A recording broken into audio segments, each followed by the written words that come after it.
Hala guys, may coffee na naman akong nakita. Ayan, so, cafe latte ito. Tapos, tinikman ko, medyo ano nga lang siya, medyo light lang. Hindi siya matamis, hindi siya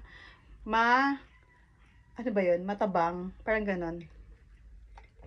Pero okay lang. Would you like coffee? Parang ganon. Ayan, yung bagong coffee na nakita ko. So, ayan nga pala yung coffee, guys. Nag-coffee kami. Nag-coffee muna ako before na pumunta sa market. So, ayan. Tapos, nagbibingka kami. Masarap naman yung bibingka na binili namin. Tapos, after nun, uwi na. Bumili lang ng coffee. Ayan. Pero masarap yung coffee na nabili ko. Na doon sa Would You Like Coffee. Masarap kasi hindi siya ganun katamis. Togi yan. At French fries. Kasi gagawin ng steam yung kamote. So may nabili kami, sobrang mura lang. 60 pesos per kilo. Tapos yung mangga, 100 pesos. So mamaya pakita ko sa inyo yung kamote. Ayan na nga pala guys, yung kamote na binili namin sa palengke. Napakamura lang ng kilo niya. Tapos ginawa ko sa chicken, steam kamote ang nilagay ko doon pagkabili namin. So ayan na yung natapos na namin ni steam.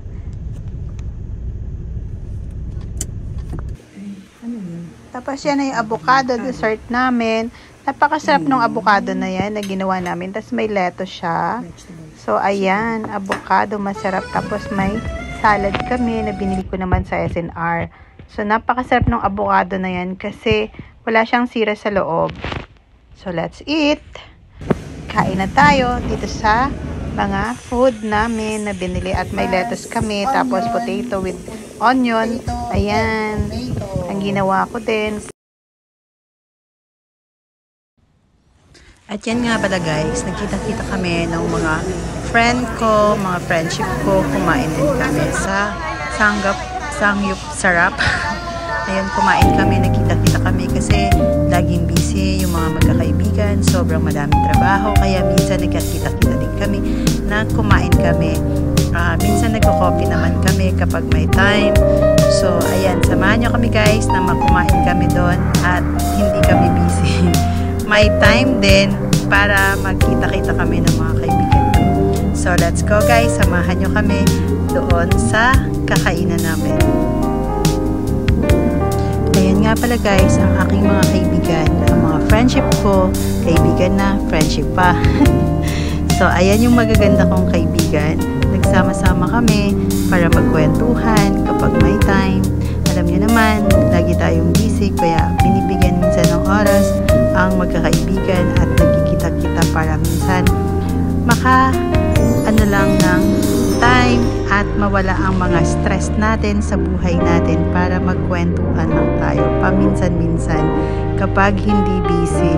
So gawin natin yung kapag hindi busy, magkikita-kita tayo ulit. Kita-kita-kits ulit tayo sa susunod na ulit ng pagkikita at mag-enjoy at magkwentuhan, kumain at magkukwentuhan tayo. So ayan, mag-start na tayo. Kain na. So, isa-isa na. Huwag lang masyado para hindi tumaba. So, ayan. Tapos na kami kumain. So, let's go na. Uwian na tayo. Next week na naman.